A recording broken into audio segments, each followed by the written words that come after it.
We're here today with Zuzanna, the CEO of Sixfold Bioscience. Thank you so much for being here. Thanks for having me. Yeah, look, let's just go into what your company does, because it took me a long time to get my head around it, but when you showed us around the lab, I was riveted, and especially when you showed us the fridge full of cancer cells, it was amazing. So we're probably going to go visit the lab again, but could you go through what Sixfold Bioscience do? Yes, sure. So Sixfold is a biotechnology company, and we are focused on developing new delivery systems for new generation therapeutics. We refer to them as cell and gene therapeutics. Just to give you examples, you may have heard about CRISPR, which is a new therapeutic tool for editing faulty genes in cells. We're also trying to deliver other types of therapeutics, such as short interfering RNAs for gene silencing, siRNAs. And our approach is very, very differentiated to our competition. So the technology is actually based on a naked RNA system, a nucleic acid system. If you've not heard about RNA before, it's very similar to DNA. So it's all biocompatible. And in our company, we perform research all the way from computational design via in vitro chemistry and biology work.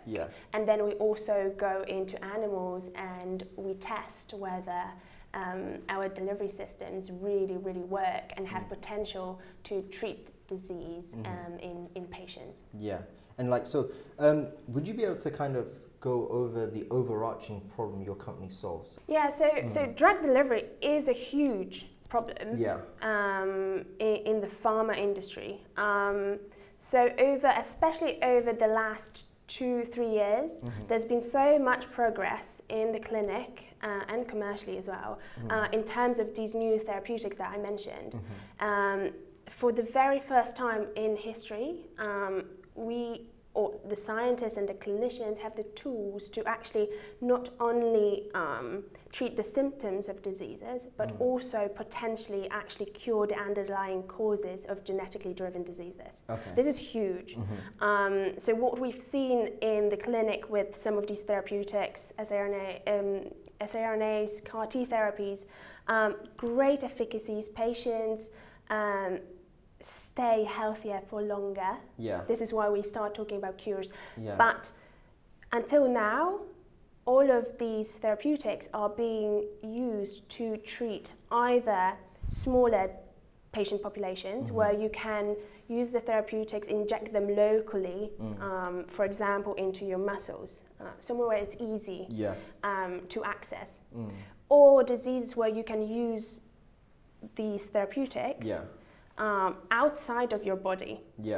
So the way it works, for example, with CAR T therapies, cancer therapies, is that you take cancer cells from patients, you take them out, you edit them outside of the body, and then you inject them back in. And these therapies they're working very well, but as you can imagine, that is quite a complex process. It's quite a costly process as well. It really drives the cost of the therapies up massively. And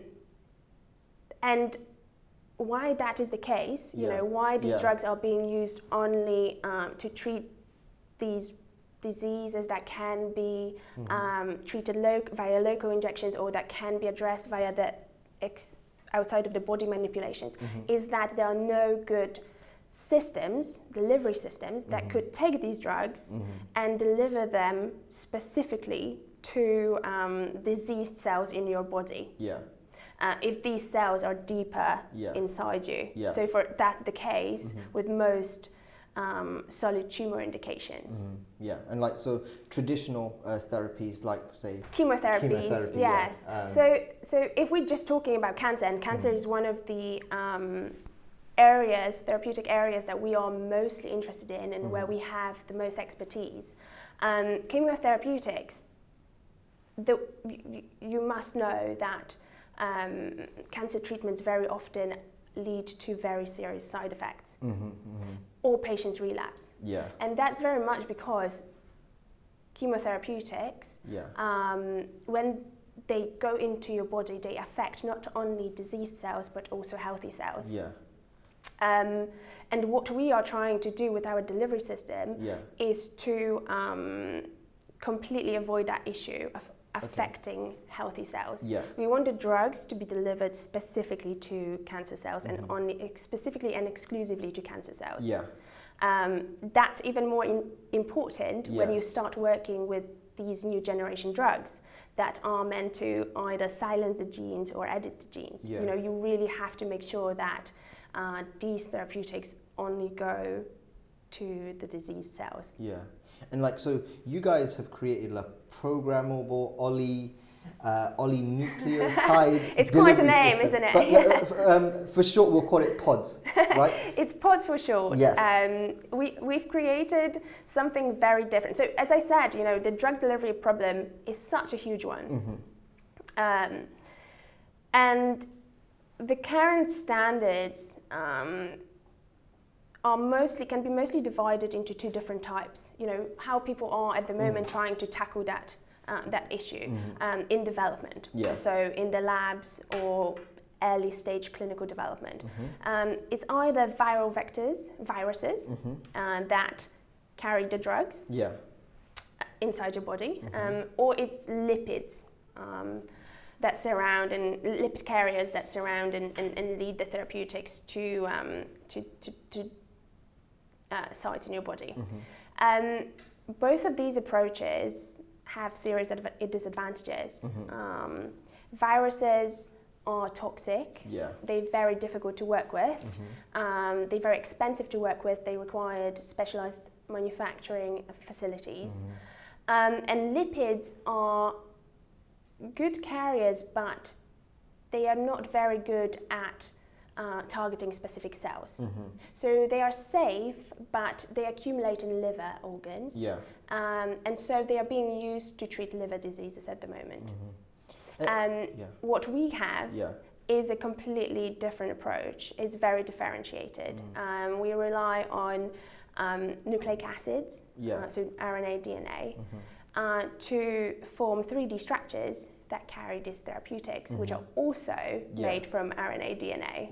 So the system is very intelligent, and we can design it to go to only cancer cells and not to healthy cells. Okay, and like you've tested this in vitro and amongst maybe rodent? Yes, so the way we do our research is, you know, we first try to come up with the best candidates to test in our lab, and so we do a lot of computational design, and we check different parameters. Will this make sense? Will it assemble in the right way? Can it carry the right therapeutics? Then we take the candidates and we test them in cells. That's called in vitro testing. And we check for certain things. So do these pods carry the drugs only to cancer cells and not to healthy cells? That's the first time we check that. Okay. Just outside of anyone's body in cells. Do they have therapeutic efficacy? So do they actually silence the cancer genes, or do they edit them, or do they are we able to carry the therapeutic that will then express a protein if that needs to be done, and to what extent? But then, you know, the first serious check comes when we move our best candidates from that stage into animal testing. Okay.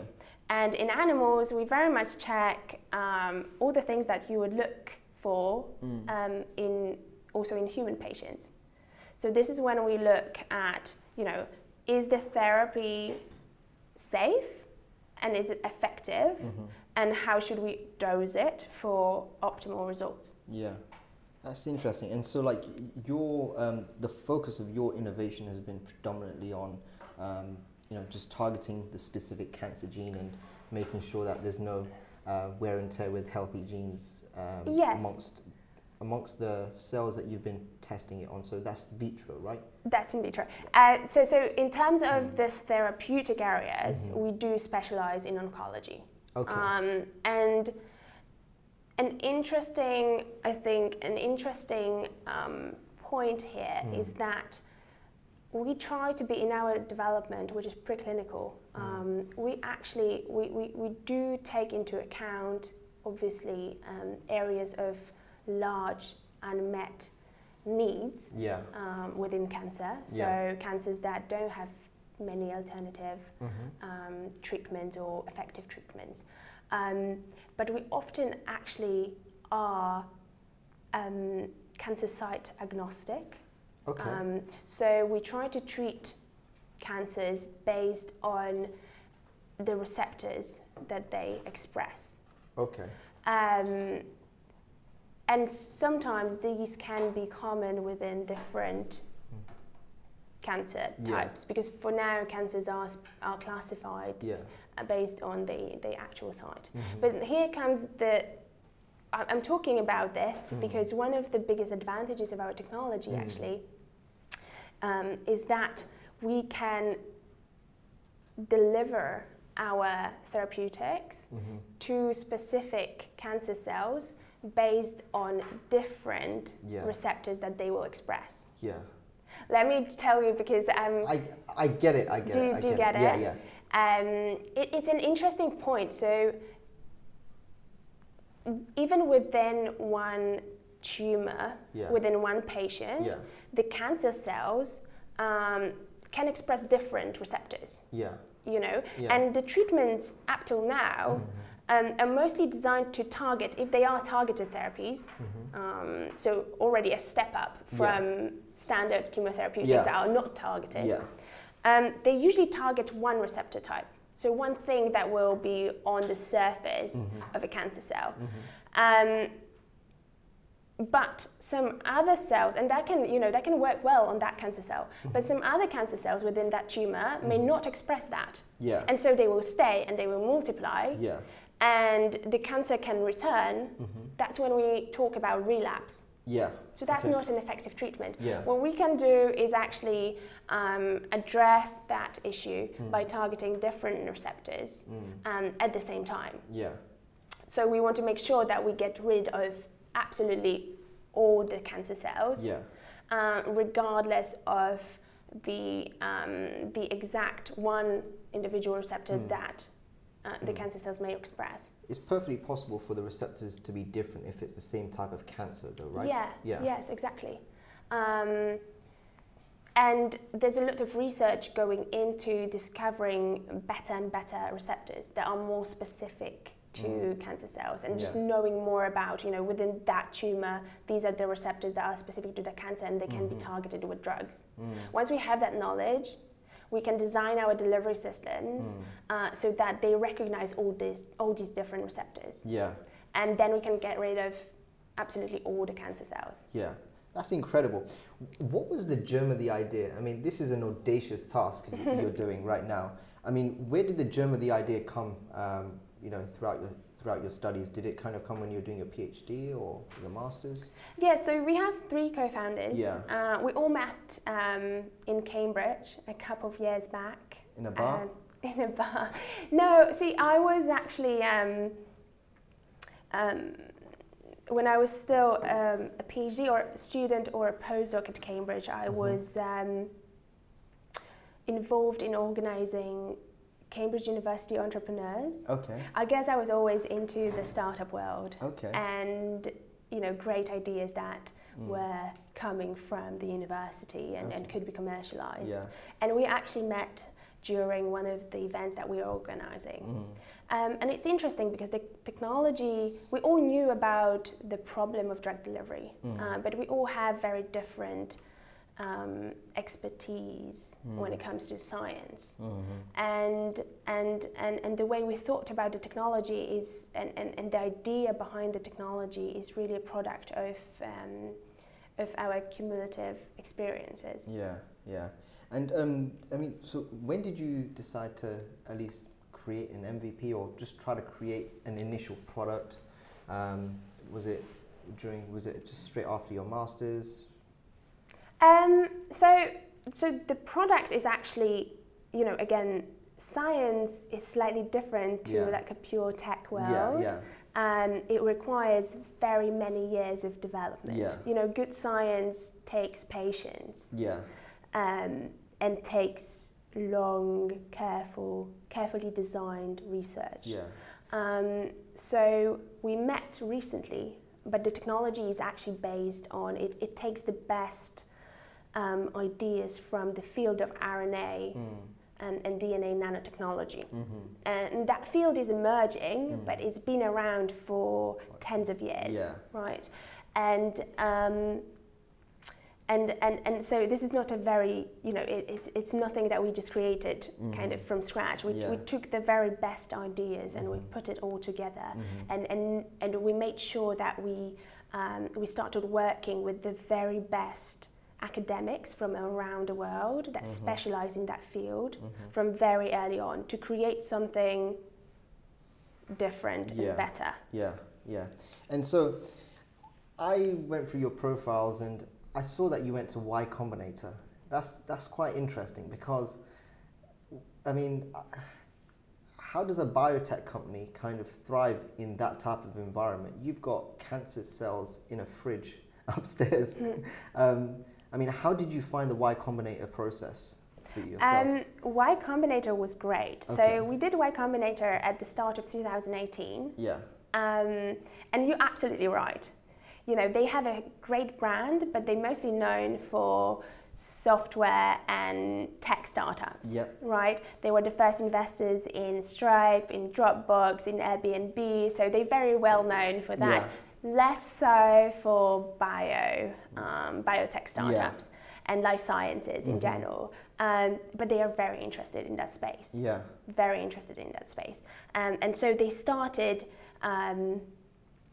They started inviting or putting more emphasis in getting some of the bio startups as part of their cohorts, and we were probably one of the first few startups that are doing wet lab research, joining Y Combinator. But look, I mean, we actually didn't. If what you're thinking is that we're bringing our fridges with all the cells there and doing the development, it wasn't quite right, quite like that. Y Combinator was perfect, not in terms of our R&D development, because we know what we're doing. You know, we are all PhDs or postdocs. We know our science. We're working with the best academics already. But what we really needed was investment and a little bit more support on the business side. And getting the startup properly off the ground. And, you know, Y Combinator have a great network. They also have the Silicon Valley attitude to starting a company, which I think has been very beneficial to us. And so did you guys stay in Silicon Valley? And so like the Y Combinator process was more for establishing a foundation, a business, and kind of, you know, paving the road out for you, giving yourself more clarity over the next 24 months in terms of how you're going to execute maybe your funding rounds and everything else. Yes, exactly. So we, my two co-founders and I moved to Silicon Valley for 3 months. We worked on properly setting up the business side of our research. To create a biotech company, right? And the program culminated in us raising a funding round. It's quite crazy. I mean, Y Combinator is very intense, but it's also absolutely great when it comes to you know, being able to access the very best investors in the world, and that's very important. And it's very important, especially when you're running a biotech company. You need a lot of capital and you need smart investors who can really kind of, you know, help you along the way. How was your fundraising journey? I mean, I can imagine it being quite difficult. I mean, to explain your sciences, kind of, I mean, are there a specific segment of investors that you can only go to? You're absolutely right. So there's definitely investors that specialize in life sciences, because it's not an easy task to make an informed investment decision when it comes to deep sort of biotech life sciences companies, because what we do is so specialized and it requires so much expertise. It's not very easy to evaluate. So absolutely right, there's a group of investors and investment funds that specialize in this type of investment. But an interesting thing is that in Silicon Valley, the tech community is becoming more and more interested in getting into life sciences. And we do also, you know, we have the computational part of our company, which is hugely promising as well. Sort of using machine learning to expedite our R&D process. And so, so far we've been targeting investors that specialize in life sciences, but also a little bit in tech as well. How did you find the overall funding process? Because I'm guessing that was probably one of the main motivators to going into Y Combinator. Yes. I mean, were there any elements of the funding process that you were kind of naive to or kind of didn't really consider before going to Y Combinator? I think, you know, Y Combinator was great when it comes to raising your first funding.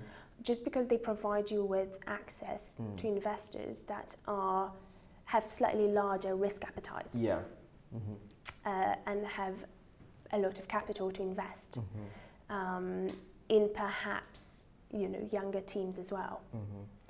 They do, you know, Y Combinator mentors, they do provide you with great advice when it comes to raising, and you're also surrounded by. You have your cohort of sort of 100 startups that are doing and going through the similar process, and we all learn from each other. Actually, some of the people that were part of Y Combinator were already successful with their with huge exits. I mean, it was quite an experience. You know, you would sit in a room with. Like some of the most accomplished people in the world, so it was brilliant in terms of learning about how to. And then when it comes to talking to investors, you know, it's I think the best practice you can get is the hands-on practice. Oh, as in. You just go to the meetings and you learn how to talk about your business in the best way. In the most convincing way. But in our case, we also have a great technology. It helps. And that always helps. It's great, and it's definitely differentiated, and it's very easy for people to notice that it is a completely different way to tackle drug delivery. Yeah, I mean, you probably pitched quite a lot while you were in Silicon Valley, and I guess while you're here as well. Is there anything specific that you learned? I mean, did you learn to make your pitch much more concise, or did you learn how to frame and organize your material much more efficiently? I think the best investor meetings are actually when you don't really necessarily pitch, in that, you know, you have, I don't know, 2 minutes and you have to sell your case. The best meetings are when you can have an intelligent conversation about a two-way conversation about what you're doing.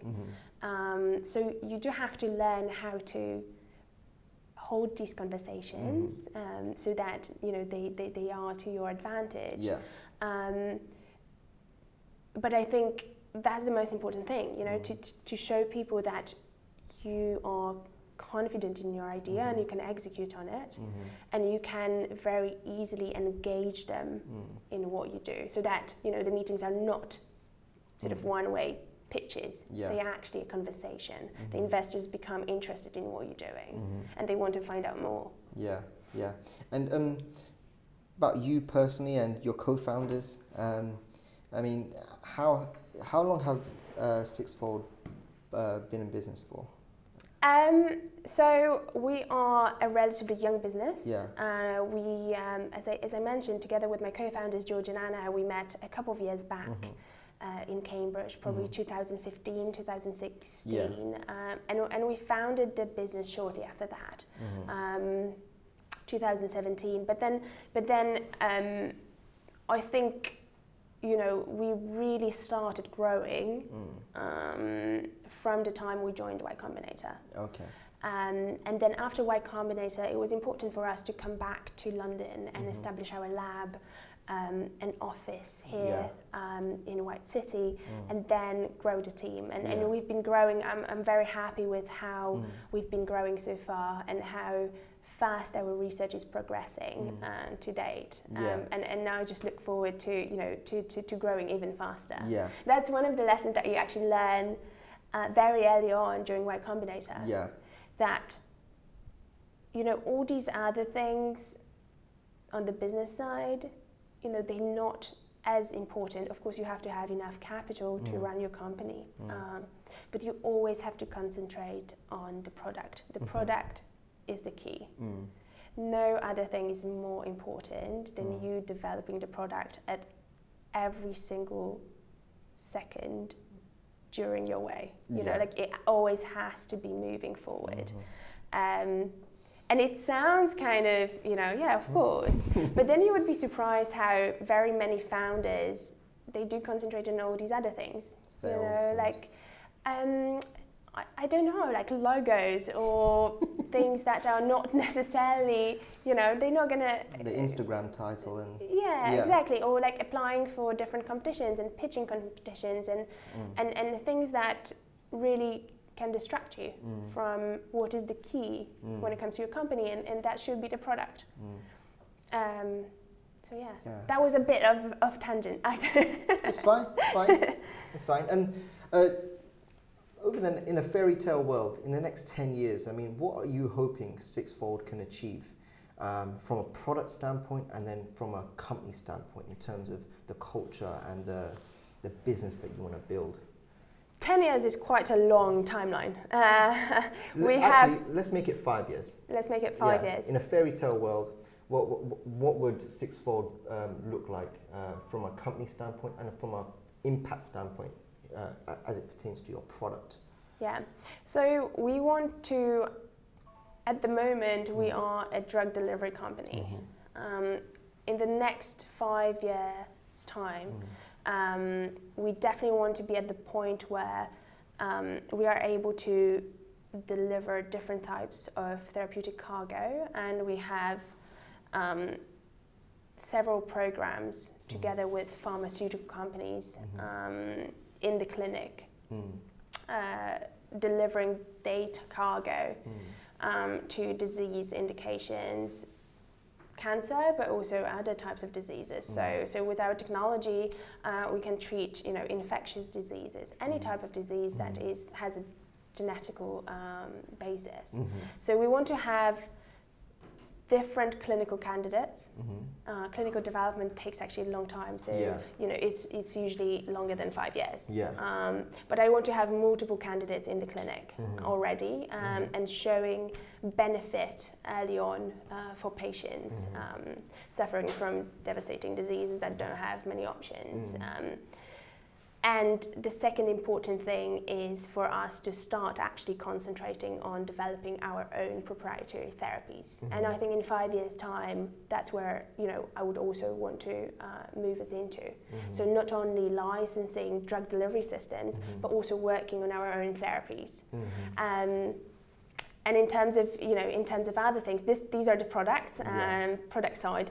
But in terms of you know, how we see the company as well.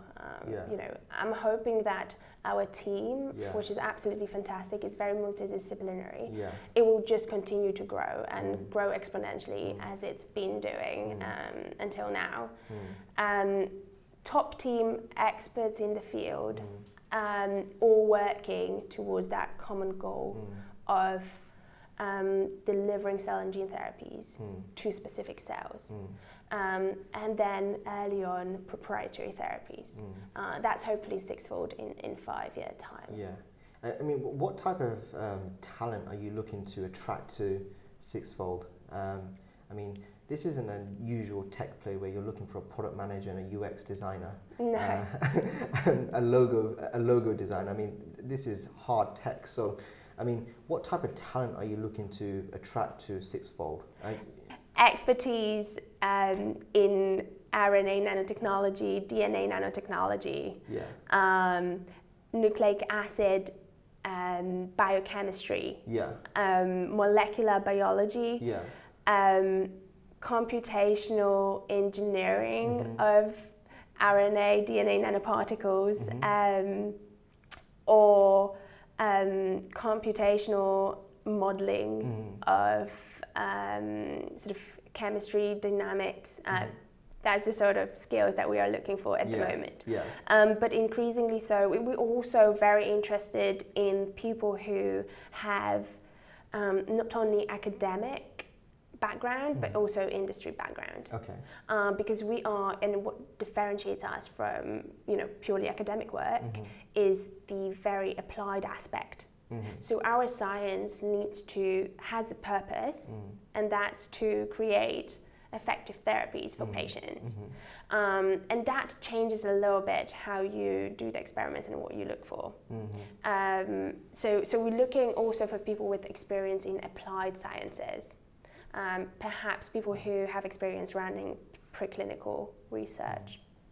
Have you always been, forgive my English, but have you always been a science nerd from a young, as a young girl when you're in Poland? I mean, did you always, were you always fascinated with, science experiments? I mean, what kind of paved the way for you to be here right now? I actually, you can probably call me a nerd. I absolutely loved, but the thing is that I actually loved all the subjects at school, not just science. Even geography? Absolutely everything. Oh my gosh. I think geography is fascinating as well, and the arts, history. Really? I liked everything. But science and for my PhD, I actually went into physiology development and neuroscience. And I did that because I think I was always looking to have maximum impact. And neuroscience is still an emerging field, absolutely fascinating, not very well understood, some aspects of it still. And that's what really sort of drew me into that at that stage.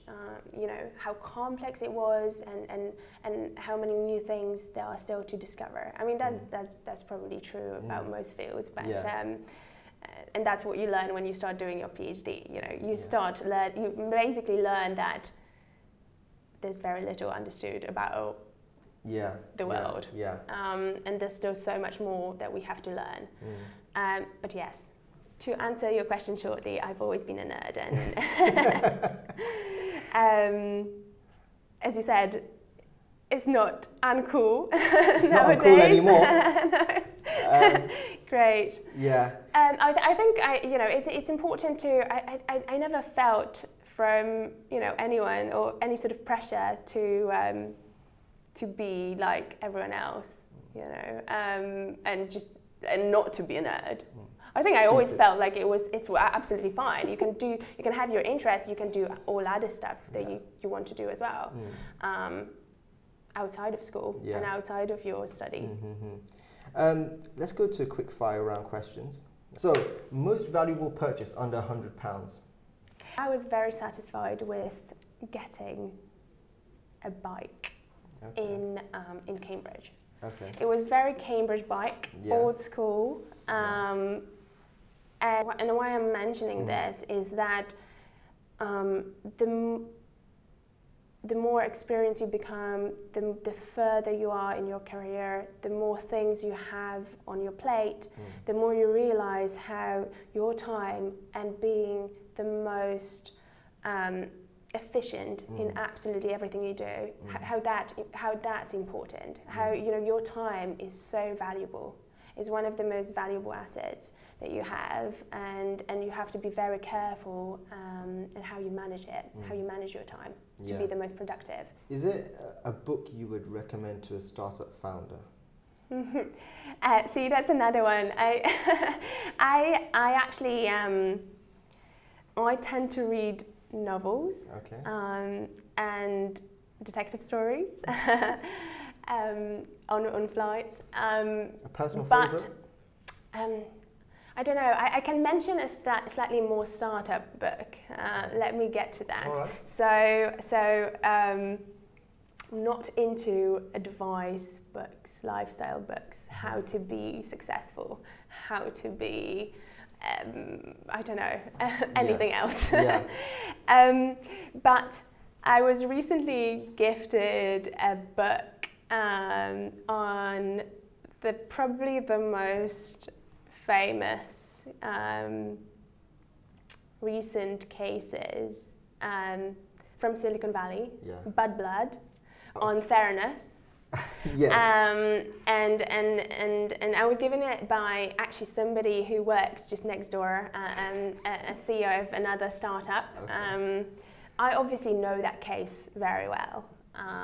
It's been all over the news. But the book is very well written. And and I think most startup founders should really read it, especially the biotech people.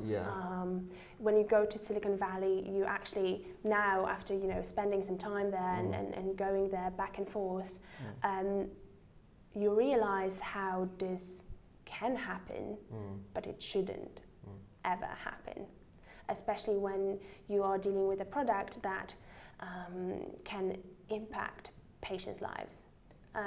But there's lots of crazy aspects to this story, and it's very, very well written, so it's a good read. I've read the book and watched the documentary, and I was completely riveted.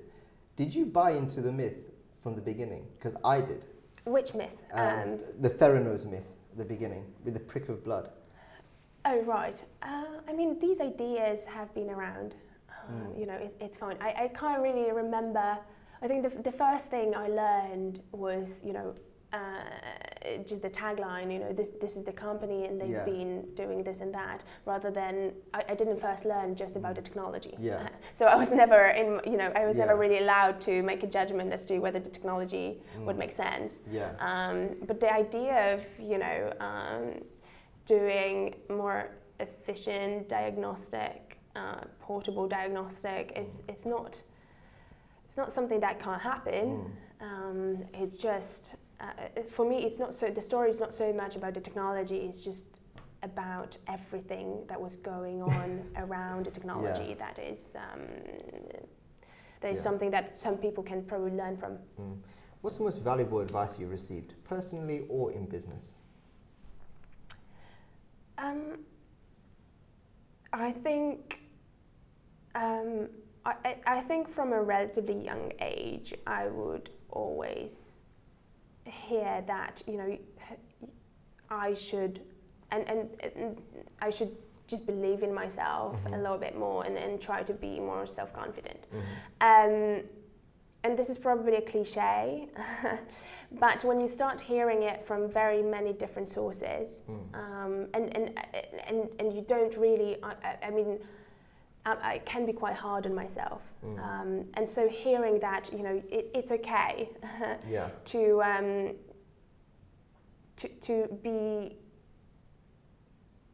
treat yourself better, not to put so much pressure on yourself at absolutely every single time in your life.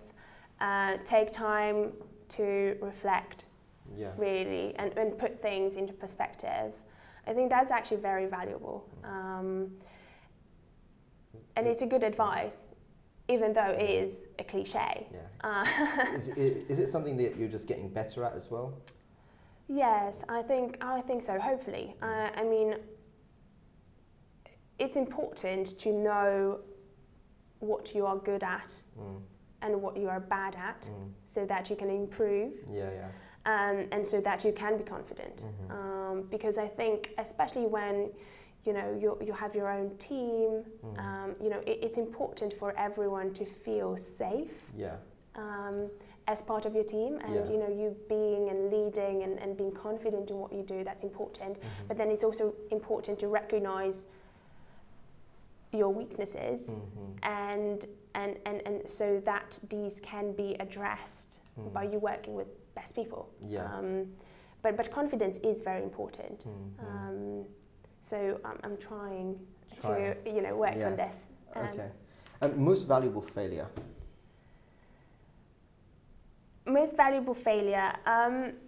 So we've not really talked about it much today, but from a very young age, outside of school, no, it doesn't have to be I did a lot of sport from the age of 4 or 5. Sort of every single day. 4 or 5 hours until I was 16, 17. So that was a huge part of my life. And I competed nationally at the national level, but also internationally. And so I would say that I didn't have one single most important failure, but in sport and when you compete at that level, you are familiar with failure.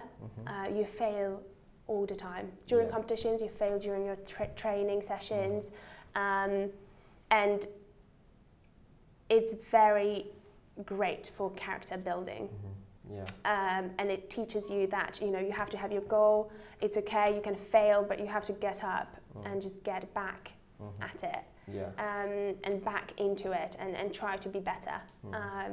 So sport's been great, and it's had such huge impact on who I am. And final question, what gives you the most relief as a founder? This is a simple one. It's definitely my team.